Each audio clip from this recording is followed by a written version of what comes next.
ladies and gentlemen. Welcome to Retro Warriors, episode 556. Woo! As always, I'm your host, Justin Baker, and as always, I am joined by Viable Human, Chris Saturn. As always. As always and forever, around 550-ish times at least. Yeah, give or take. Give or take a handful here and there. Where one of us was absent. Yes. I think you've only missed 2 episodes? I've missed, I want to say I missed, well, there's a few of them that I was on that I didn't do anything on, just because I like being here. Right. I don't got, I don't got anywhere else I got nowhere else to go. So, Yeah. here I am. Someday we're going to kick you out and you'll just be walking in the street, head down, like that Michael Cera gif. I think there's only been, like 2 episodes I was literally not present for. Yeah, that you were But just sick or something. There's been several that like I was here, but Yeah. like I wasn't.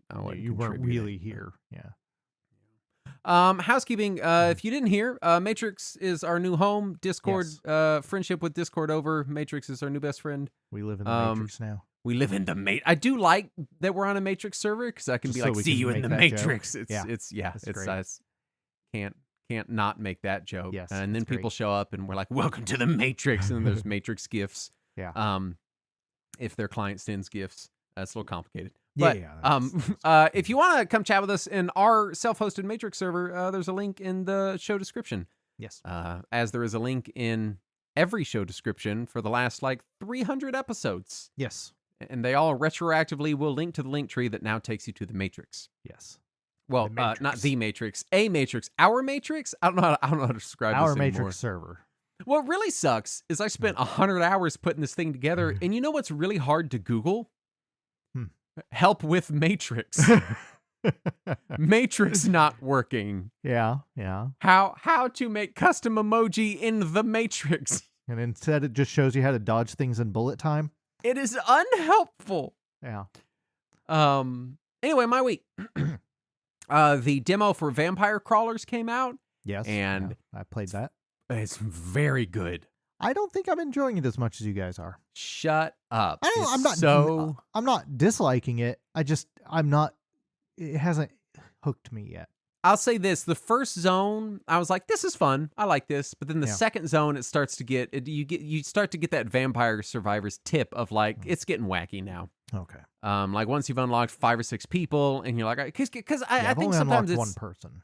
I think sometimes it's easy to forget that like real early Vampire Survivors, it just seems kinda like dry.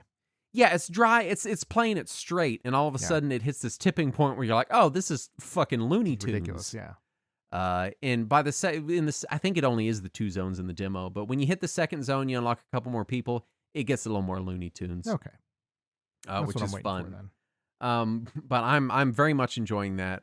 Having a good time with it, playing it on Steam Deck, and it works great out of the box, which has been enjoyable. What I don't understand is so for people that don't know, it's a first-person dungeon crawling card game, Vampire Survivors like with turn-based combat. I don't really know how to describe it. Yeah. But you have this little viewing window.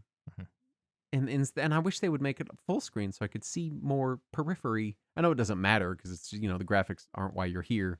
You're here to get the same mental chemicals that slot machines give you, but without playing a slot machine. That's why you've arrived to any of the Vampire Survivors stuff. I was mostly looking at the mini map the whole time, and then one time I looked up and saw that one of those torches was there. I was like, oh shit, I've been missing out.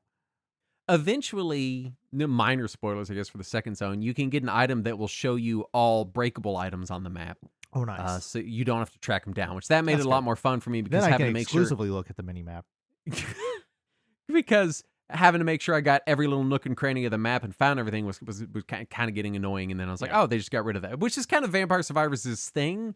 It'll introduce a thing and you'd be like, oh, that's kind of annoying. And then it's like, it's gone now. You're like, oh, okay, great. Also, Caves of Qud came out on Switch, and I picked it up because I'm going to buy it on everything it comes out on because it's a great game. Yeah. And when I was real heavy into the building the server stuff, it was my game where I would like go to bed at 10 o'clock at night and be like, I haven't played any games today. I want to have at least played one game. So I would do the daily run on Caves of Qud. Nice. And I don't think I don't know if I released the episode or not, but so I'm not going to totally regale everybody with the story, but I did have one run where I dominated the mind of a frog. And then while I was dominating the frog's mind, my body was killed. And then I was trapped in the frog's body. And I was like, oh, surely the game will end. No, you just get to be a frog now. You're a Nice. frog. Not a special frog, just a frog with frog abilities. Oh. Specifically, I I wasn't dominate minds as a frog. No, I can't dominate minds anymore because now you're just a frog. I was an ice frog, so I could spit ice. So that was a thing. And I went back to the guy that had given me a quest that I was going to return, and he was like, "Oh, thanks, frog." And I frog, and I got all my levels, and so it continues to be just such a weird fucking game. You were a leveled up frog. It's level 12 by the end. Yeah, level 12 frog. It's just such a bizarre, weird game. I'm playing around with ideas like follower runs and pacifist runs and stuff. Where like my favorite thing to do now is I play a character where I just turn every enemy into my friend, and then they fight everything for me. Which that's kind of what I'm. That's the builds I'm excited about right now. Is these like psychic attack builds. Yeah. But it's still just a really good game. Very, very enjoyable. I've also been doing lots of coding and server configs and stuff away from my primary computer. And I started, I have an old ThinkPad, a T440P, and it is It's running DOS. It's 12 years old now. Yeah. And I bought it from someone in our Discord, and I've souped it up. It's got like 3 hard drives in it, and I replaced the screen and the touchpad and the keyboard and the processor and the RAM and the original hard drive and the CD-ROM drive and the, just a couple items. Yeah. And I was like, man, I really, cause it's my beater machine. It's the one that just, it's the one that sits around your living room, and you're like, oh, let me look this thing up. Right. Because my big gaming laptop weighs 15 fucking pounds, and the battery is about 15 seconds. It's very much a desktop replacement machine. Which sucks for sitting on the couch looking something up when you got an i9 and a 4080 burning your legs off. Yep. And so I started shopping for used ThinkPads, and then you're like, hey, I've got an old ThinkPad that because you got that framework, and you're like, I'm doing nothing with this now. Yeah. It had gotten to be to the point where I was just like, I'm going to install a different operating system on it. All right, cool. Now install a different operating system.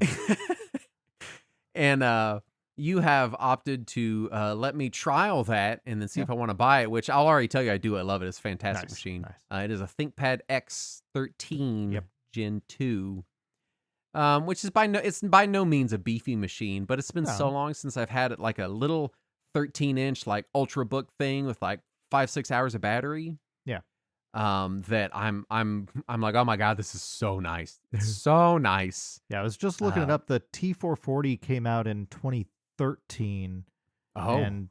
And that X13 is from 2020. Okay, so it's a little bit newer. Yeah.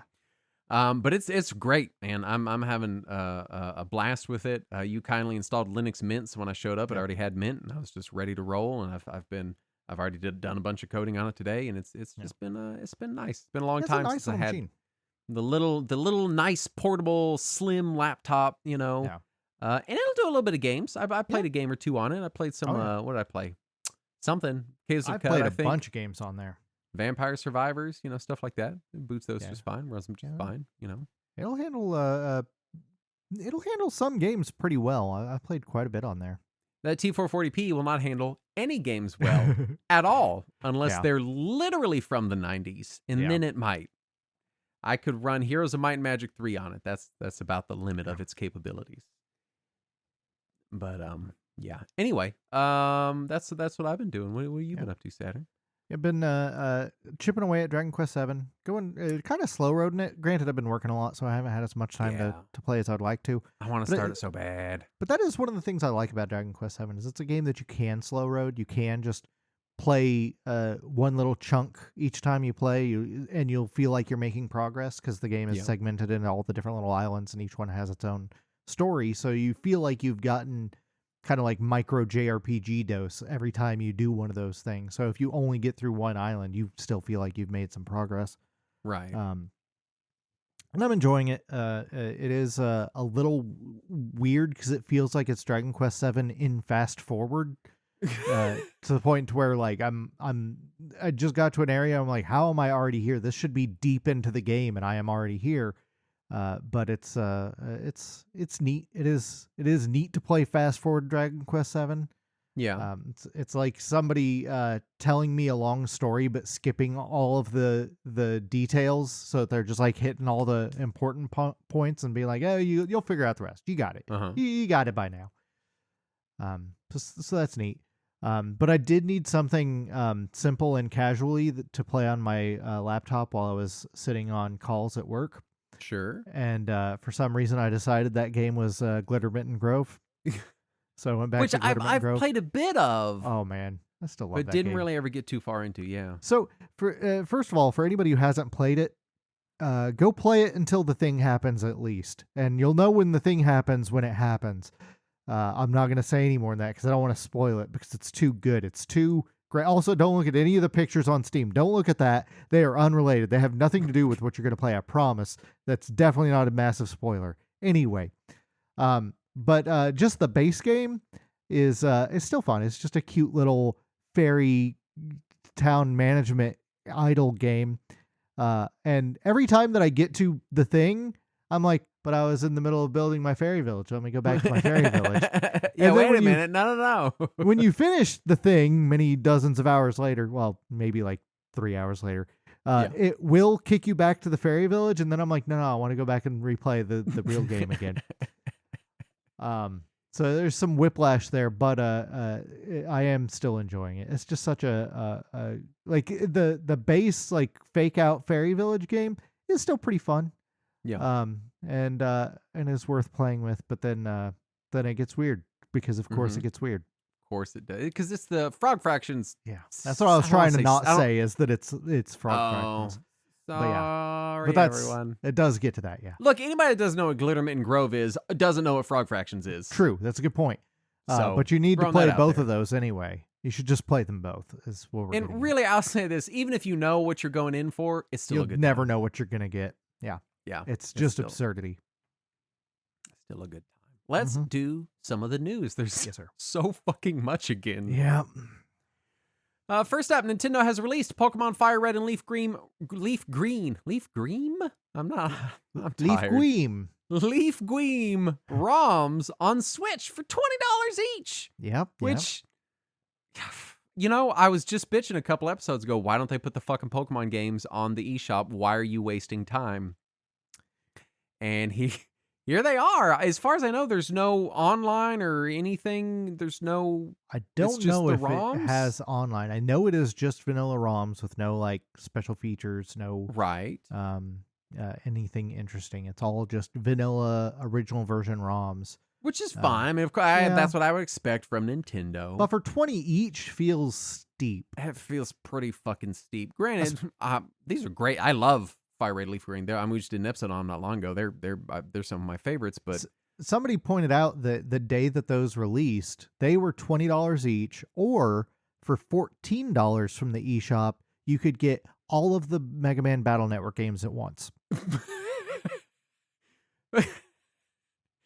True. But let's be honest. If you're going to value proposition anything against Mega Man, it's going to lose. True. Like, it's the only thing that beats it is like Vampire Survivors, and that's it, and nothing else. I was looking. I don't see. It doesn't say anything about online role-playing pixel art. I didn't know this. The eShop has tags. I don't know why. Yeah. Because no one can make tags. They're made by the publisher. Nintendo, apparently. But the tags are role-playing pixel art, raise your stats, meet up and play together, and play together on multiple consoles. Oh, maybe you can trade across consoles. Maybe we really should have looked this up ahead of time. No, I wasn't going to do that. I'm not going to buy Pokemon. Anyway, who fucking knows? Yeah. But yeah, $20 is a little steep for these. That seems high. I'm probably going to buy it. Not the worst thing any company is doing, though. It's fine. I'm glad that they're making it available for people who want to play them. I would prefer that it be either a little more affordable or have some more features to it, but it's Nintendo, so I don't actually expect that. Right. It's not only Nintendo, it's Nintendo when they're doing well. Yeah, So, I'm not at all surprised that they didn't lump these in the GBA Classics category. oh, no, absolutely not. They're going to take money for them, please Yeah. and thank you. Yeah, that's Exactly. no way. Square Enix announced that Nier Automata has sold 10 million units and has hinted at a continuation. And specifically, they said a continuation of Nier Automata, not of the Nier franchise, which is weird. Right. Yeah. That is odd, which I'm not upset about it. So, Yeah, you it's know, fine. cool. More Nier is more good. I think I forgot to put it in the notes, but Yoko Taro says that he's working on a new Evangelion anime. He's writing a new Evangelion. So and his composer from Nier is working on it too. So that's I'm in. I'm down for all. This, yeah, this is right? not a sentence I thought I would say, but man, Yeah. I'm as soon as you say it, I'm like, hell yes, I'll take right? Evangelion from Yoko Taro. Like that's awesome. Right. Stop Killing Games is setting up preservation NGOs Yes. to better solidify their positions. Hopefully, they make it a little more headway. Yeah. And get the support that they need. Yeah. Takara Tomy has announced a new Gashapon line of teeny tiny PlayStation consoles, and I want that teeny tiny PS3 so fucking bad. You immediately chose the worst PlayStation. You're like, that's the one I want. I think PS3 might still be my favorite PlayStation to date. That's fine. Out of the 5 of them. I want it so bad. It's so cute. They're so cute. Of course, you got to buy the whole set. This is what annoys me about Gashapon is you got to buy the whole set when you're lame American, where you can't really get them. Right. Although I've been seeing Gashapon's like areas popping up. There's a couple of them in DFW now you can go to, but who knows what machines they'll have. One of the grocery stores around here has some Gachapon machines, but it always has Nice. crap in it. Oh, there's I was in a mall recently, and there was a store that was just Gashapon. That's all it was. It was just nice. a Bandai Gashapon store. It's just wall to wall. That's all. That's all they did. And of course, we went in there and spent $70 on 6 little small plastic toys for my daughter. Of course, yeah, like you do. A new fan patch for Secret of Mana called Secret of Mana Reborn adds in many dummied out features and areas from the original game. Also, a new ROM hack for Final Fantasy Adventure is out called Embers of Mana, which is effectively a whole new game. So that's 2 new Mana games for everybody, Good without time Square to be a Enix Mana even fan. getting involved. I don't think Square Enix knows that they own Mana anyway. What was the last one we got? Well, we got Visions of Mana. Yeah, That was not long ago. And we got that Trials of Mana remake as well. True, I forgot about that one. Yeah, that's So, true. So a they couple. did remember. They remembered. They kind of remembered.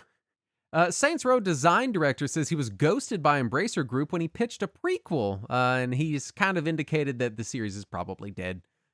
Which, after how the last one performed, I can't say I'm not shocked. surprising. Yeah. But also, literally everyone was like, "This doesn't look good. Why are you doing Yeah. this?" And then they did it anyway, and then it wasn't good, and people didn't like Granted, it. we don't know how much that was executive meddling that pushed them in that direction. Sure, it absolutely feels like it was like, we need to rebrand. Hey, kids, it was not down for that. Right. Ubisoft will be enacting age verification for Ubi accounts. Mm-hmm. Unsure of how this will affect existing users' access to purchased games. This is my fear. Yeah. Is that we fled Discord because of age verification practices. Yeah. And pretty soon, places where I've got thousands of dollars invested are going to start doing it. Yeah, that's my fear. Which, I don't know. To be fair, like, Steam already has my credit card number, my address, all this other shit. Yeah. I'm a little less upset about them scanning my face, but only the tiniest percentage. Yeah, I'm still upset just because shit leaks. Right. I'm all upset the time conceptually, for Yeah. sure. But if you're like, hey, which one of these would you let scan your face? A place that already knows all your information and you have thousands of dollars invested, or a chat app that the other option is them knowing virtually nothing about you. Right. And it all is just fucking stupid. I hate all of it. Yep, I hate it all. Fucking dumb. Yep. Analysts estimate that players spent a collective 10.25 billion hours in Roblox in 2025, which accounted for 67% of the games industry's annual growth outside of China. I don't know if you know this, Justin. There aren't 10.25 billion hours in a year. You're telling me one person didn't do this? I know. I was shocked. It turns out it's maybe multiple people. So you're telling me kids pulled themselves away from porn and crypto and gambling long enough? Some kids, not all of them. Some of them are too busy complaining about how they don't like Dragon Quest and Final Fantasy. Right. Those old boomer RPGs. Yeah. We've talked about it before. The games industry is so big, and we're such a small part of it. Yeah. And it feels like an increasingly shrinking part of it too. Which isn't to like lament anything. Right. It's the natural progression of time. Yeah. But it's sometimes you forget to see the forest for the trees, and you forget Right. that we're this tiny sliver. I also spent a lot of time looking at privacy boards and stuff because we just bailed out of Discord because of privacy. Right. And a lot of people on there are complaining about the changes that are coming to Android soon, about how it's going to be harder to sideload things unless you use a non-Google Android ROM. Mm-hmm. And I'll constantly see comments on these where people are like, "This is going to completely kill Android. They're going to lose 100% of their user base." I'm like, dude, I don't think you understand what a tiny sliver of the market you are. Yeah. I mean, seriously, it's not going to make a fucking dent. Mm-hmm. And even if it does, they'll be like, "Oh, Gemini 2 is out now," and just make up their losses or whatever. It's fine. Retro handheld news: the Pocket Retro Knob 5000. I think the person that shared that news article, the article was like, the headline was, "Please don't make fun of the Retro Knob 5000" or something. Too late. They're gonna do it. Replaces the right analog with a dial knob thing. Did you look at it? It does look a little goofy. Yeah. It looks stupid. We've also got what are these names? The Trim UI Flap X1. I almost named this section Dumb Retro Handheld Name News, but then I got that third thing and I was like, all right, fine. Hey, yo, you gonna buy that Flap X1? Yeah, I gotta get it from my Trim UI. Which is I think that's their folding one, right? Their SP style. Yeah, which the Trim UI handhelds are very well reviewed. People seem to really like them, so just throwing that out there. And then the Ein Thor prices are increasing. Yep. Yeah. So there you go. They just started shipping, and they're immediately having to increase the price, which sucks. Who is naming these? I don't know. It's like it's funny. Courtney watched this documentary about like drop shippers in China that have like Amazon stores. Oh yeah. And you'll see it all the time. Their store will just be a random mishmash of letters. Mm-hmm. You know, like you'll be like, "Oh, I'm gonna go buy this, this sneaker insole from Chair Dong." Yeah, and you're like, Is this a brand? My external GPU is from Weikingu. We bought something, and I don't even remember what it was, but it came with a branded microfiber cloth, and it said Klong, and that was the brand. So now when we like need to clean our glasses, we'll be like, "Hey, can you hand me that Klong?" My point is, I feel like we're only a year or two away from retro handhelds doing this. Well, it depends on if they all come from China, then they'll sound like weird Amazon brands. But if they come from Sweden, they'll sound like IKEA product names. There you go. I'll you know what? Let's do both. Let's see what happens. I'm fine with both of these. Microsoft has announced the retirement of Phil Spencer and Sarah Bond at Xbox. Asha Sharma appointed new EVP and CEO of Microsoft Gaming. Ed Fries thinks this is part of a plan to sunset the Xbox brand. Everyone's kind of his name Freeze. Ed Fries? I think so. Well, I won't argue with him. It's his name, but you know, it's still spelled Fries. I don't. This is one of those things not inspiring confidence. We're all annoyed and upset that it's happening, but we all knew it was happening. Yeah. Kind of thing, you know. The rumblings within Microsoft seem to imply that Phil was the last person at Xbox that really cared about video games more than money. Yeah. But even then, he has had his hands tied for so long that was he really doing anything? Yeah. So I still maintain that Xbox is being gutted to make up for Copilot. I still maintain that. I have no data to back that up, but I believe that. So the rumors from within are that they're going to try to sunset the Xbox brand and move it into Microsoft Gaming as the brand. And in which case the subsidiaries of Microsoft Gaming will be Activision Blizzard, Bethesda, and something else, which will include Xbox Game Studios' current portfolio, which may just merge into either Activision Blizzard or Bethesda for all we know.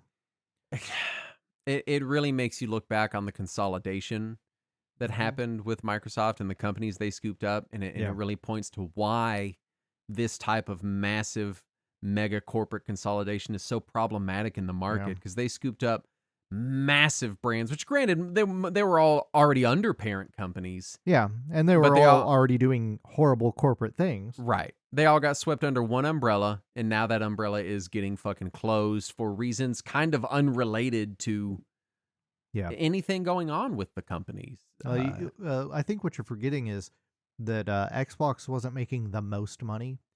Right. I keep seeing, like, I don't want to sound like a contrarian, but I keep seeing a lot of people being like, yeah, you know, Xbox, the failure brand. And I'm like, Xbox sold insanely well.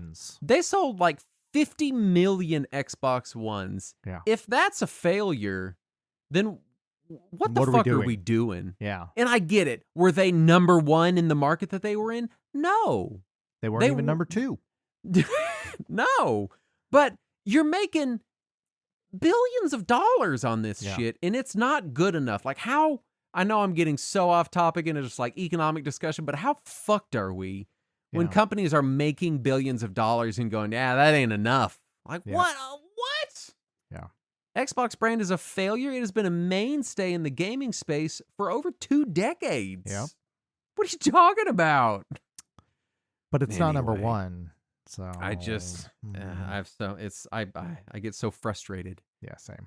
Because it's, I don't know. I'll get off my tangent. Rumors point to WoW and Fallout 76 subscriptions being added to Game Pass Ultimate, which fucking makes sense. Why aren't they already there? Why wasn't Diablo already on Steam? Why, you know, like, put the stuff out there, Microsoft. Part of it is because they had existing contracts with other companies that they couldn't break, and those are starting to come up. Good. Yeah. Square Enix delisted the original version of Final Fantasy VII on Steam and replaced it with a new version with feature parity to the console releases, and released it on GOG. And if you already owned it, you got the upgrade for free. So Square Enix doing a rare good thing. Nice. However, it immediately got review bombed. It did, and apparently it had some frame rate issues that were fixed in a patch already, I believe. Yes. Yeah, because I had downloaded it last night and it's running fine. Yeah. But apparently it was because the battles in Final Fantasy VII, the original version, ran at 15 frames per second on both PS1 and PC.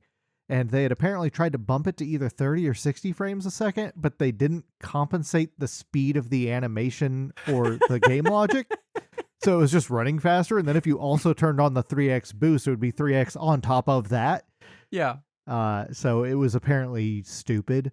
But it's fixed now. I don't understand how that made it out the fucking door. Square Enix.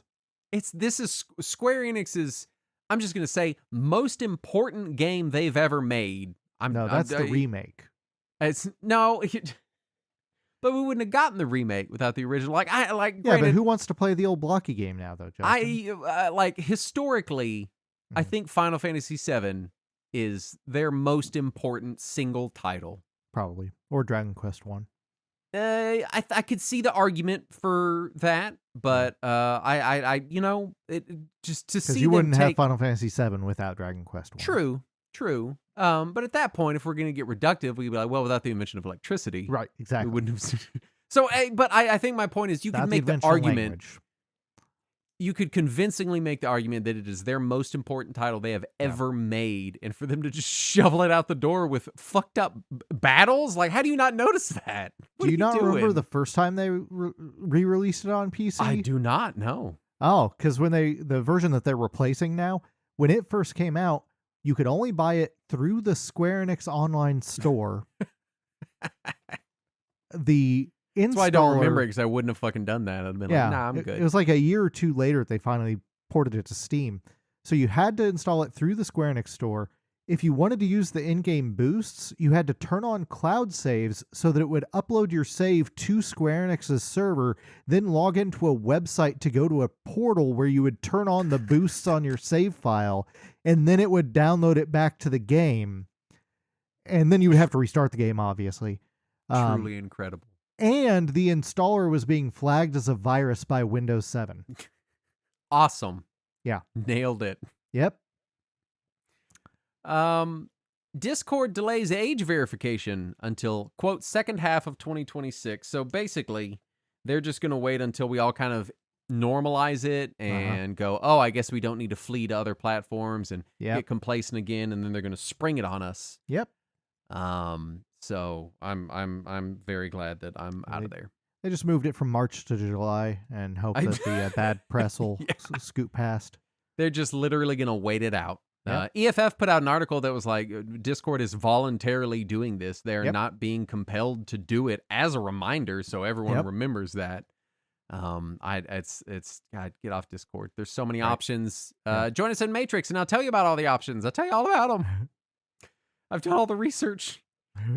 Super Rare Games shipped a Switch game, Vigil, with account-based DRM on the cart. If you don't have a Nintendo Network ID on your console, you cannot play the game. They have offered refunds on sealed copies. And people acted like that was a huge win. They were like, oh, a big win for Super Rare Games. At least they're offering refunds. They're doing it right this time. Like, unless you tried to play the game. Right. Like, how would you know that the game needs it unless you tried to play it? It doesn't say on the box that it needs an account, so you had to have opened it to find out, and now they won't take it back.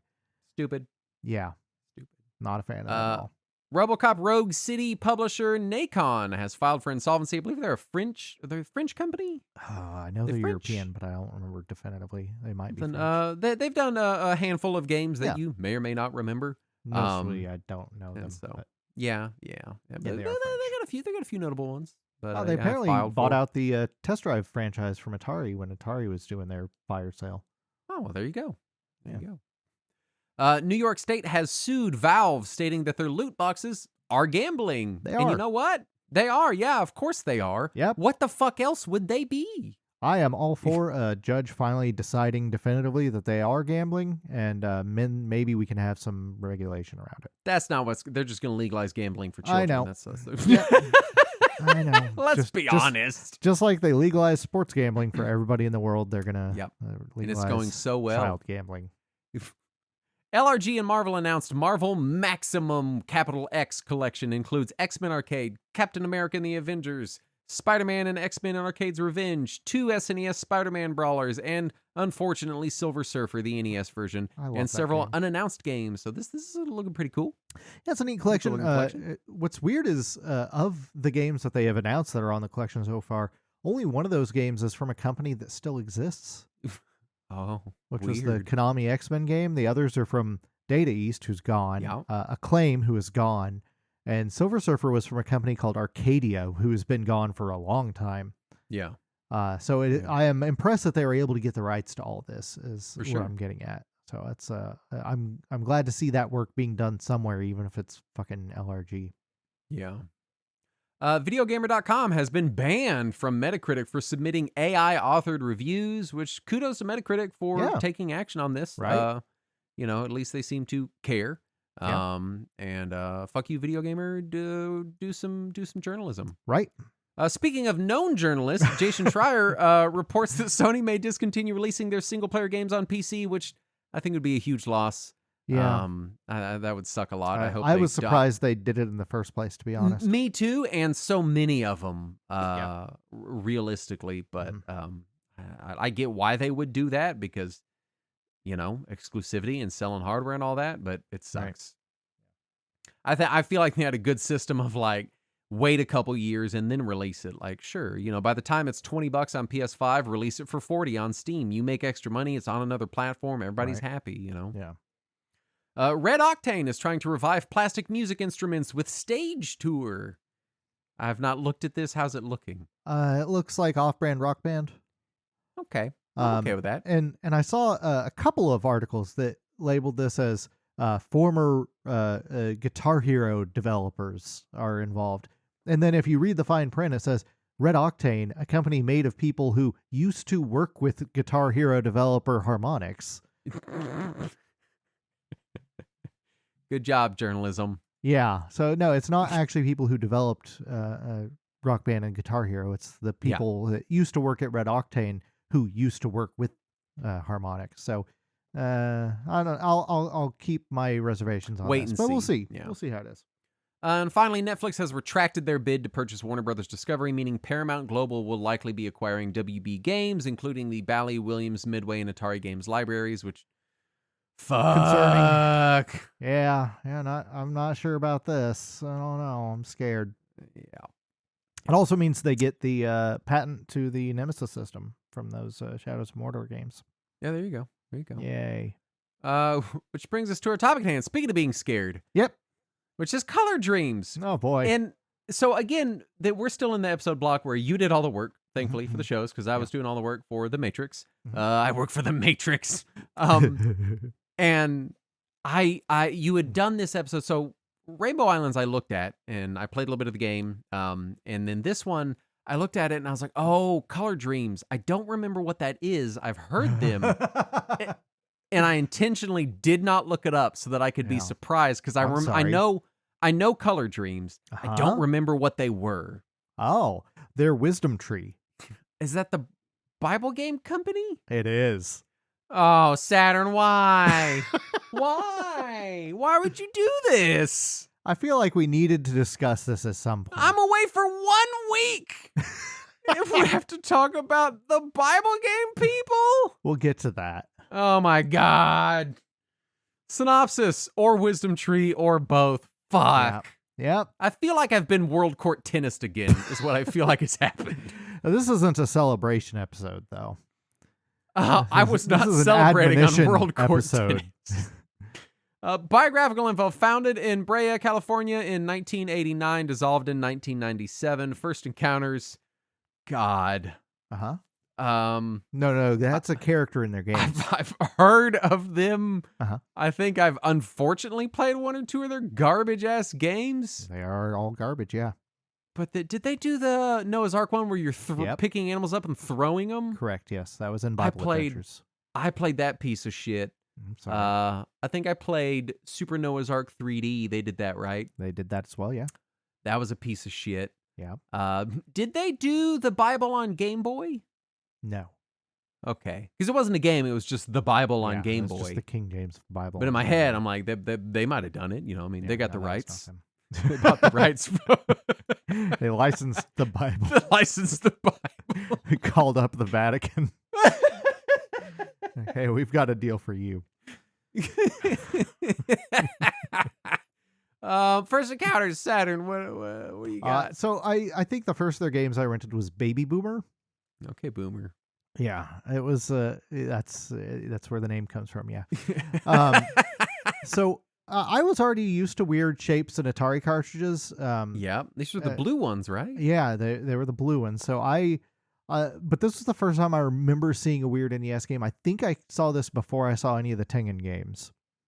And we got it home and we were like, what the fuck is this? Does this even fit in our Nintendo?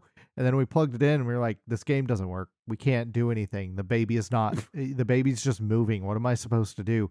And it wasn't until years later that I learned that it was a light gun game. Mm-hmm. Because it didn't say it on the cartridge. And why would you think that? Yeah. Right. It's a game about a baby that moves forward. Why would I want to shoot things? Yeah. But it turns out that's what you're supposed to be doing. Do you shoot the baby? No, you shoot things that are attacking the baby. Oh, you're saving the baby with your gun. I think you can make the baby jump by shooting it, like in Gumshoe. God damn it. It's not a good game. Don't play it. Don't do that. You would save this episode till the second show of the night on a week when I've had 4 hours of sleep. Yep. I'm wiped out. Yeah. The fever dream. Here we are. Tell me about Color Dreams. So, company was founded by a guy named Dan Lawton to capitalize on the massive success of the NES. Oh boy, would you have guessed that? Would you have guessed that a company like Color Dreams was just there to make money? Who would have thought? I thought they were in it for the art. Yeah, the message is what they're there for. Yeah, so the message of Noah throwing animals at light speed off cliffs. They weren't trying to make religious games at all for a couple of years. Oh, well then I'm excited to hear. Early on, it was all just schlock. It was just pumping out crap. So, Lawton managed to circumvent the TNES chip, and he was producing some unlicensed games, basically so he could sell them at a higher profit margin. This was all money. Sure. It was all about money. Yeah. obviously. Which, to be fair, in this era, Nintendo was very draconian. Oh yeah. With licensing and fees, and they kind of sucked to work with if you weren't on their whitelist. Yeah. It was there are a lot of complaints of how Nintendo ran shit. So, Oh yeah. So Uh, he hired some lawyers. He had them look over how he reverse engineered it. They said, "Yeah, Nintendo's probably not going to go after you. You're fine." Yeah. And so they said, "Go ahead and sell your games." And Nintendo, shockingly, the definitely not litigious Right? company, for sure isn't going to go after you. I could not find any record of them officially going after them. Really? I couldn't find it. So if Oh they my did, gosh. it was sealed or something. But it looks like they did not explicitly go after Color Dreams, probably because of how bad their games were. Yeah, they probably didn't fucking care. Yeah. So the first game that they shot out was Baby Boomer, which, as Yeah. I discussed, is a light gun game where you shoot things in front of a baby. Yeah, right. It's not good. It's the safest way to save a baby is to shoot things that are assailing Yes. it. It's There just- is a claim on the front of the box that says, quote, and it has little quotes around it, best rated light gun game. It does not cite who says this. I'm guessing someone in their office. Yeah, from whomst did they get that quote? You Right? can't just throw that shit out there. Well, I guess if you're already making unlicensed garbage, Yeah. you could just say whatever you want. So Best over- rated light gun game. Over the next year, Color Dreams would go on to produce an additional 14 NES games. And In at least 1 year. in 1 year. And at least 2 of these games were licensed from they licensed games from an unlicensed Taiwan-based Famicom bootlegger called Joyvan. What? One of the games they licensed from Joyvan was Master Chu and the Drunkard Who. Oh, I know this one. Which this one is well remains- known. That remains one of my favorite named NES games, even if Yup. it's still not a good game. I'm aware of this game. It's not a good game. It's a No. horrible game. It's an awful game. So but I know of it. So the Color Dreams games were known for their oddly shaped sky blue cartridges, though some of the later ones were in black cartridges that were the same odd shape, but just black. Same mold, different Yeah, plastic problem. Exactly. One of the games, a game called King Neptune's Adventure that I've never seen in person or played, had a contest where you could win, quote, Color Dreams games for Nintendo and Sega. They never produced any games for any Sega consoles. And the game, the contest was you had to find some in-game item, and the terms and conditions of the contest are printed directly on the back of the cartridge. So if you ever look at the back of this cart, you know how there's normally that, like, don't expose to sunlight or whatever Right. sticker Don't on put the it back? in your mouth. Don't frisbee it out your window. Sure. It's like 12 paragraphs in one of those stickers. It's insane. What the fuck? What I want to know is what fucking like medical equipment surplus they got that they use that baby blue plastic. I don't You know. know what I mean? Because Right? that's like it's like some medical Yeah. 90s 80s 90s medical equipment looking color. My guess is their first game they're working on was Baby Boomer. And they're like, oh, it's going to be the baby game. We should put it in a sky blue cartridge. Right, a baby And blue then- cartridge. And then when they were done, they were like, well, we could only get enough plastic for 8 million cartridges. So Right. what do we do? Oh, we'll just make all of our games blue now. It'll be our thing. Yeah. Oh, It's also shitty games will be our other thing. Yeah, it's their Be other. our cornerstone claim of to our fame. business. So then they also created a subsidiary label called Bunch Games that made another 5 games. And according to a former Color Dreams employee, they used the Bunch Games label on games that didn't meet the Color Dreams caliber of quality. Excuse me. Yeah. This is where you get games like Tag and Dragon. Uh-huh. It's a game by Bunch Games. Wonderful. And almost all of these were developed by Southeast Asian bootleg Famicom developers. So they basically were just buying games from these Southeast Asian bootleggers, licensing them, and then producing them in North America. You know what? I'm going to say this. Kudos to them for buying them. Mhm. Because these are already just goofy knockoff games. Yeah. They could have just ripped the cartridges and Right. sold the shit, and no one would have had any legal standing to sue them. Right. So credit where credit's Yeah. due. Yeah, so at they're least they're there's some honor legitimately among running thieves an there. illegitimate business. Yeah. It's- And 2 of Color Dreams' final games, sequels of their prior games, Captain Cosmic 2 and Crystal Mines 2, were published not on NES, but on MS-DOS and Lynx, respectively. And the trifecta of MS-DOS, NES, and Lynx. Yeah. And I don't know if this is like because the carts were getting too expensive or because they were afraid of litigation or what, but they were just like, we can't put these sequels on NES. We're going to have to move them to DOS and Atari Lynx. And the Lynx game is their only officially licensed game that I could find. Yeah. And they didn't even publish it themselves. But then we get to the fun part. This is the exciting part. So in a trade show in 1990, I want to say it was at CES, Color Dreams announced that they had licensed the rights to create an NES game based on Clive Barker's Hellraiser.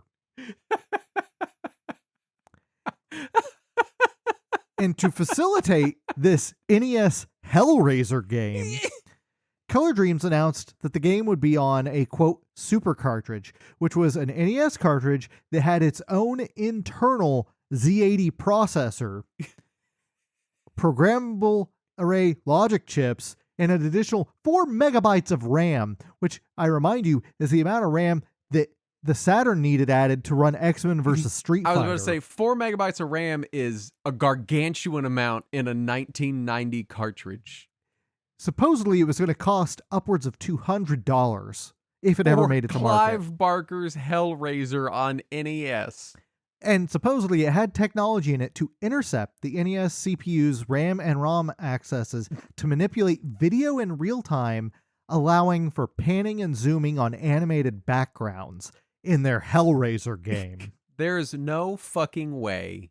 Color Dreams licensed the Wolfenstein 3D engine from id Software to use on this Hellraiser NES project. Yep. The $200 per cartridge Baby Blue Color Dreams Hellraiser 1990 4 megabyte NES cartridge. That's just the RAM was 4 megabytes. I don't know how much the program ROM was.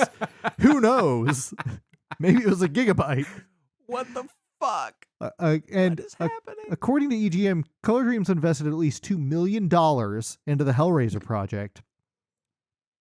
And when later asked of the possibility of a prototype or the game files or something, Dan Lawton responded to an interviewer saying, the hardware was done, the artwork was 20% done, there was no programming. It was a 45-degree down-angle view with a maze of stone walls and pits.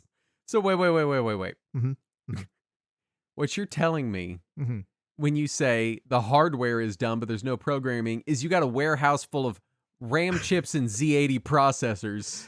So what I assume is they had one working prototype and they hadn't bulk ordered anything. All right. Well, they've invested $2 million. Where did the $2 million go? I'm assuming cocaine.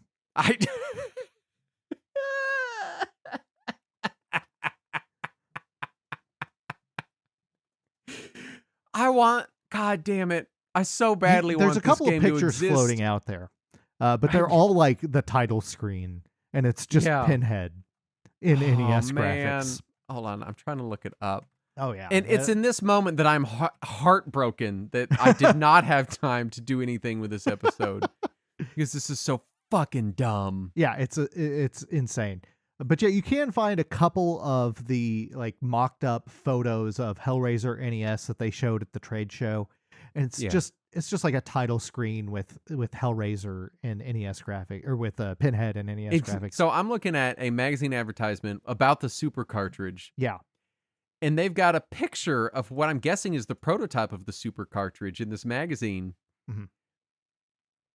And it's, first of all, it's green. It's a green cartridge, and it is just stuffed full of chips. This thing is jam-packed. Yeah, if that is even real, then yeah, it is almost certainly whatever prototype they were working on. And this is an advertisement too, so they were advertising. Oh yeah, yeah. Oh my god! Oh god! This advertisement, it's a Color Dreams ad, and it says arcade quality video games for play on Nintendo. Yeah. Now I think that was a trade show advertisement, not like an advertisement to consumers. All right. Okay. All right.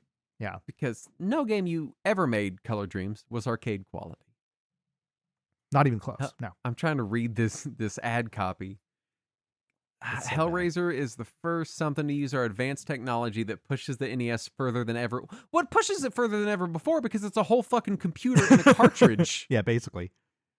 Can you locate the strange something that opens the doorway to the dark realm? Okay, so yeah, it's just this boring shit. But oh man, it looks so fucking dumb. Yeah, this is the one thing that I wish had actually happened. Oh gosh. I do wish that they had been able to release their shitty, overpriced Hellraiser game, just because, man, I would have loved to have seen that train wreck. For sure. Anyway, so then we get to the pivot to Wisdom Tree. They're like, all right, our $200 a pop Clive Barker's Hellraiser 4 megabyte RAM NES cartridge in lime green didn't pan out. What if we did Bible games? Yeah. So what was happening was most retailers were refusing to carry their games. And some sources say this is due to pressure from Nintendo. That's not confirmed, but it's pretty likely. Sure. That Nintendo was pressuring retailers to not carry unlicensed Nintendo games.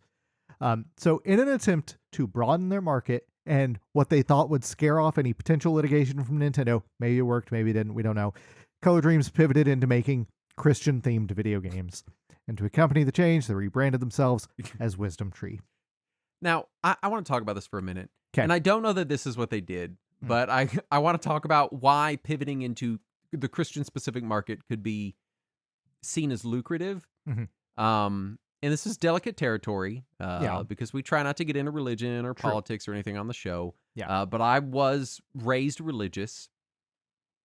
And in my church that I went to growing up, there was a gift shop that sold Christian-specific items. And there was also a store that we would go to occasionally, and the whole store only sold Christian stuff.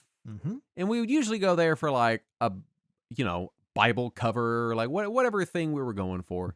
But my point is, they sold Bible covers. Oh my gosh! Oh, I forget you weren't raised religious. No. Oh, there is a whole we would drive past the Christian bookstore and like make up fake items that would be in there. That's what that was my experience. It's nuts because there's an entire there's an entire like sub market of Christian specific everything. Like my sister's joke was always that they had like Christian specific lube and condoms. No, I don't think they had that. I didn't see that anyway. All right. But no, in case you didn't know this, Bibles have their own entire universe of accessories. I see. And so if you had a Bible, your Bible was in a Bible cover, which was like a little zippy case that would have spots for pens and notepads and whatever. What? But it already has a cover. It's printed as a book. Right. No, I get that. But you would also get this little zippy cover so that you could keep your notes and your pens and your highlighters and whatever in there. And they would have little pockets on it so you could keep little extra bits of paper and stuff. And anyway, my point is just that there's a big enough Christian sub-market, like Christian specific for whatever given item it is, right? That for a lot of companies, it does make financial sense to go, hey, we're going to pivot into this Christian specific space, which has less options for people that are like, no, we want specific Christian specific versions of these things. They have way less options. So when you pivot into that space, you have a pre-installed, smaller but more dedicated market. Yeah. And that's what they found. That was exactly what happened to them too. Oh, look at that! I guessed it. So, well, first of all, the first thing they did when they pivoted to Wisdom Tree was cancel Hellraiser. You don't say. Wisdom Tree, the Christian-themed NES video game company, didn't want to publish a $200 Hellraiser cartridge? I know. I think it's funny that they waited until after the pivot to cancel it. I'm shocked. So the first Wisdom Tree game was Bible Adventures, and it was sold directly through Christian bookstores. Oh, look at that! Like I fucking called it. As you expected. It did not sell through electronic stores. It was specifically Christian bookstores, and it had some success there. So they went on to produce another 6 NES games, and that's the entire Wisdom Tree catalog is those 7 games. The last of those games was called Sunday Funday, and it was literally a ROM hack of Color Dream's earlier game Menace Beach to add Christian imagery. And then their Swan Song in 94. Swan. In 94, they released their first and only Super NES game, which was, of course, Super 3D Noah's Ark. Yeah. And it was notable for not bypassing the Super NES lockout chips, but instead required you to connect a licensed game to it to play. And lock-on technology. It used that Wolfenstein 3D engine that they had already licensed from id Software, so they could finally use it after they canceled Hellraiser. Except Noah's putting the animals to sleep. They're so sleepy. They're sleepy now because you shot them in the face. Does it ever explain why shooting them in the face makes them fall asleep? I mean, really, it does in a sense, but I think you're because you got a slingshot, and I think you're shooting them with tranquilizers or something. No, I didn't. Because that's how a slingshot works. I think I've been a while since I played it. Weren't they just rocks? I thought they were supposed to be like sleep candies or something. I don't know. He's drugging them? He's drugging them. He's slingshotting drugs into their mouth? Yeah. That cannot be correct. Yeah, that's It's fucking midnight on a Thursday. That's what Wolfenstein was like. For 4 hours last night. You're going to tell Harper that's what Wolfenstein and really you're was. telling me that Superno's 3D art, he's shooting tranquilizer pellets into the mouths of animals. That's what I always assumed. I didn't bother to fucking play it. I think they're just rocks and he's just knocking them out. Maybe, I don't know. Anyway. Yeah. So yeah, and then when Wisdom Tree stopped making them money, they decided that they didn't want to keep developing software because that's expensive, and there wasn't enough profit in it, and there was an increasing liability of making games for consoles they weren't getting licenses for. So they renamed themselves Stardot Technologies and pivoted to selling security cameras, which they still do. And you can go to the Stardot Technologies website right now and go to their history page, and it'll show all the cameras they made. And then when you scroll far enough back, it shows that they made unlicensed NES games. I fucking can't. I'm on their website right now. Yeah, did you go to the history page? Hold on. Where are we at? His partners about. All right, history. Yeah. Here we go. Yeah, and then that big infographic at the top. All right. It shows 24 years in the pixel business, and at the very beginning there, fucking unlicensed NES games. But here's what I don't get. It says unlicensed NES games. That's a gray NES cart. Yeah, that's a gray proper NES cart. I don't know. That's not one of their games. It's not one of their games. And they couldn't get a picture of their own fucking games. Yeah, it's wild. This is nuts. So that's Color Dreams. Oh, they provided citywide traffic surveillance for Bangkok, Thailand. Oh, how nice of them. Website last updated 2014. 2014. But the copyright says 2019, so somebody's doing something. Oh my God. Hold on, I'm on their YouTube. Hey YouTube, I'm on their YouTube page. What the fuck is this? This is just security camera footage from 11 years ago.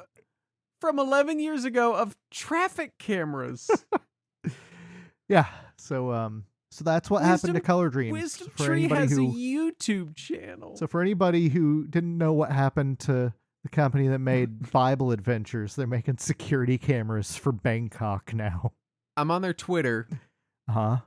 They've got 1,200. Pardon me, 494 followers, and they've never posted anything. Maybe those people are waiting for the sequel to Super 3D Noah's Ark.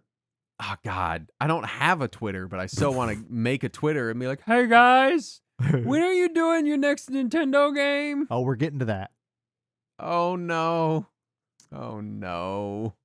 So I did list all the games they made. They're garbage, and I'm not going to go through them. Yeah. But I put it in there in case you ever wanted to go through them. I want to talk about some of these dumber names. Paraticus Conflict? Yeah, it's got a random apostrophe in there like it's in Klingon. Robo Demons sounds like a B-movie alien ripoff. Mm-hmm. Pesterminator, the Western Exterminator. Yeah. Tag and Dragon, we already talked about that one. Operation Secret Storm. Which has a cartoon Saddam Hussein on the front. God damn it. Yeah. Bible Buffet. What the fuck do you do in Bible Buffet? No idea. Do you eat Bibles? Maybe. Then finally Sunday Fun Day. Yeah, reception here, you just wrote bad. I stand by that. You're not wrong. It's just very curt. Yeah. All right. Then let's talk Legacy. Other than Stardot, obviously. Right. Which is the current legacy.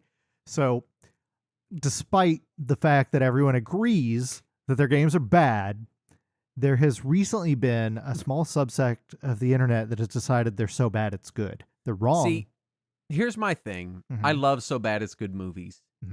But the problem with So Bad It's Good video games is you still have to play it. Right. I don't have to interact with a movie. I can just view how bad it is. I don't have to participate in how bad it is. You just get to mock it. But in a game, I have to participate in how bad it is. So I don't push find through the bad. I very rarely find So Bad It's Good video games to be enjoyable in the same way that a So Bad It's like Chopping Mall is a great fucking movie. It's a piece of shit and it's awesome. It's great. Yeah.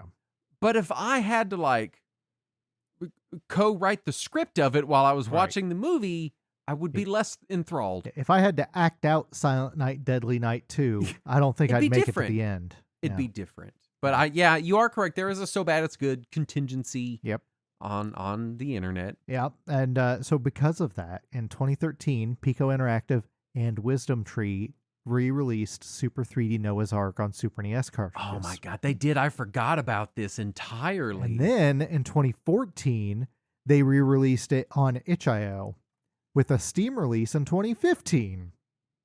It's still on itch. Oh, hold on. I want to see what he's shooting at these. I'm going to see what he's shooting at these animals. Let me look at this trailer. What is he? It's, oh my God.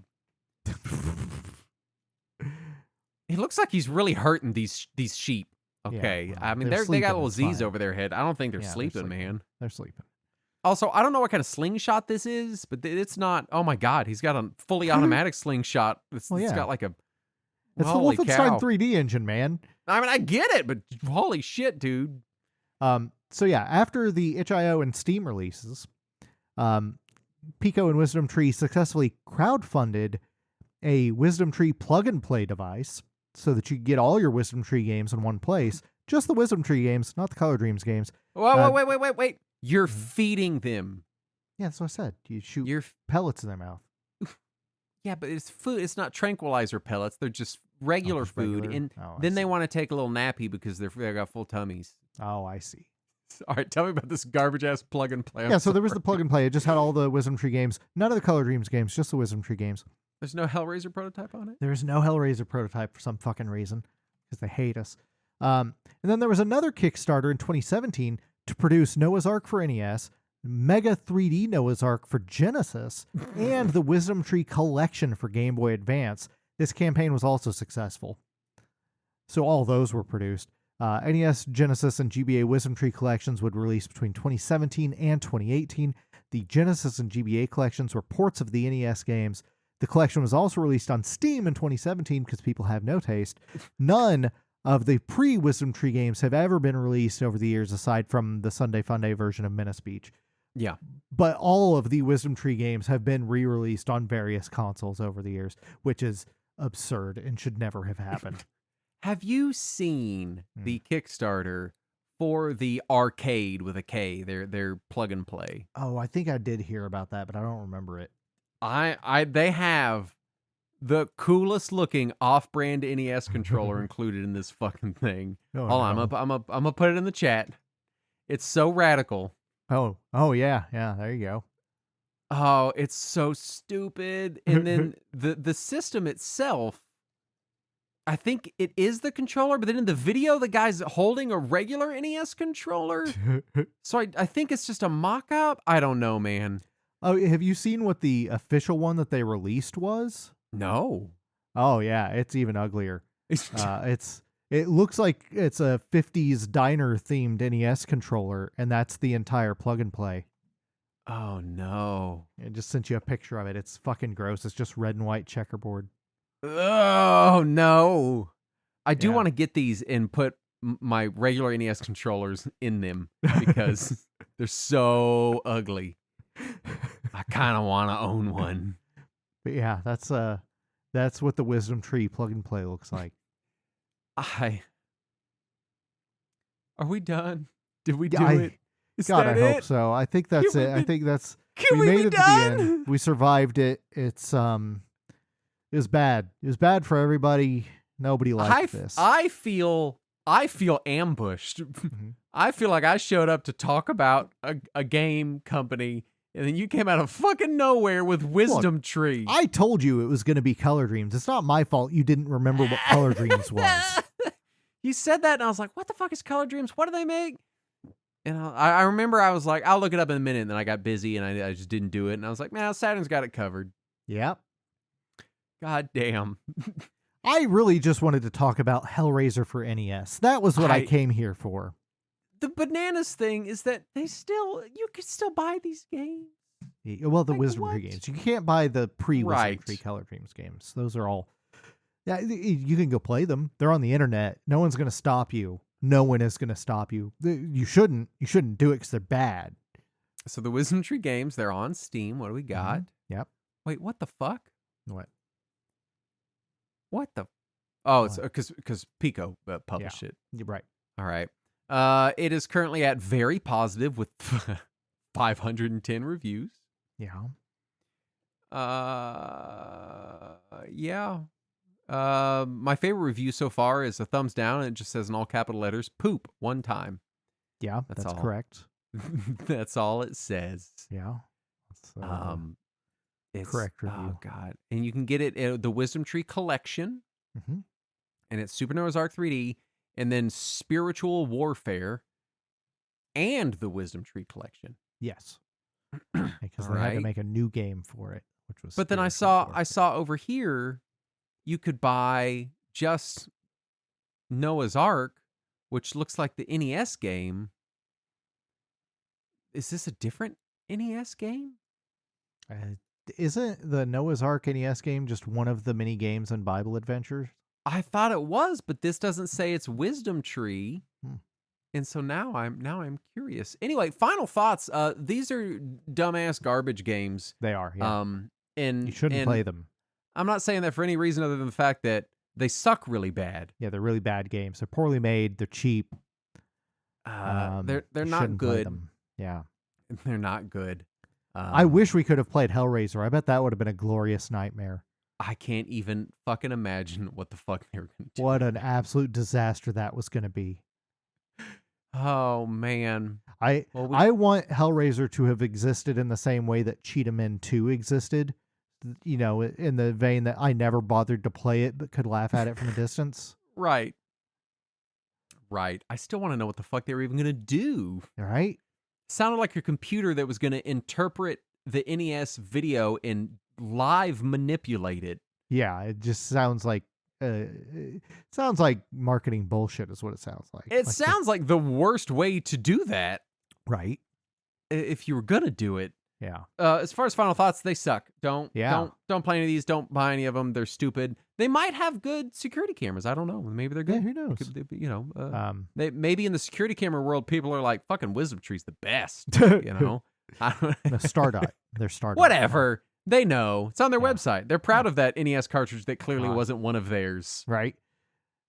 Yeah, for people who collect NES cartridges, you can skip these. It's okay. Yeah, please. I'm sure they're probably crazy expensive. I'm sure. Because fucking of course they are, but just don't, man. Don't. Realistically, the best one of these games is probably Super Noah's Ark 3D because it's just shitty Wolfenstein, and Wolfenstein's kind of fun. A couple of the games that they had licensed from the Taiwanese bootleggers are actually pretty fun. Like, they're not good games, but they're okay. Interesting for a minute. Yeah. Okay. Yeah. There you go. Interesting for a minute, I think, is the final thought from me. Yep. That's about as good as we can do. Now we never have to talk about them again. Ever again. We got it out of the way. Ever. It's done. But you know what we do have to talk about? What's that, Justin? It's our Patreon at patreon.com/retrowarriors. You can get uncut versions of this show. You can come watch our live streams, read along. You can listen to Talking Wizards, which is like, I don't know if we ever said it. There's like 130 episodes of Talking Wizards. Yeah. It's like 150 hours of content. So just throwing that out there. You think you and Andrew could make a Hellraiser Super cartridge? I'm going to get right on it. Yeah. Okay, good. Yeah. I'm just going to have an LLM fucking hallucinate some assembler. And probably be more complete than what they had, to be honest. So, Anyway, we want to thank the following patrons for their kind donations, starting with Kumator from Mother 3. Oh, nice for them to come out of Mother 3 and donate to our Patreon. Very nice of her. And a Marlian. Fart Butt. And Shane Lee. King Vidiot. I need a Billy Mitchell watch update. I promise you don't. It's just gotten It's sad. Just we quit doing them because it got so sad. Yeah, it's pretty depressing. At some point, you're like, we won. We can quit beating him up. Mike Rotondo. Dane McMillan. Mark Schwickendie-Offmeyer. And Nick Mellon. All gave us money. Yay. Thank you for the money. We appreciate it. We're going to use it to start our own Wisdom Tree 2 company. And we're sorry that you paid for a Wisdom Tree episode. Yeah. How unfortunate. Who could have anticipated this? Not me, who had every opportunity to read the notes even once. Yeah, I hope it was at least entertaining, even if it was about garbage. I will say, I think you might have saved me, because if I was in on this episode, I for sure would have played as many of these games as I could. Yeah, that was part of the reason why I was doing this at this point. Because you knew I would have done it. Because I was like, if he's busy, he won't have time to play these garbage games. And we'll be able to just knock this shit out. Because all the time we'll be covering something and you'll be like, you don't have to play this. Right. I'm like, I do.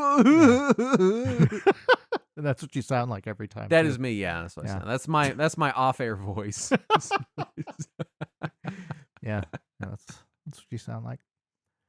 Anyway, thank you for listening. We'll be back next week. And as always, let us cling together.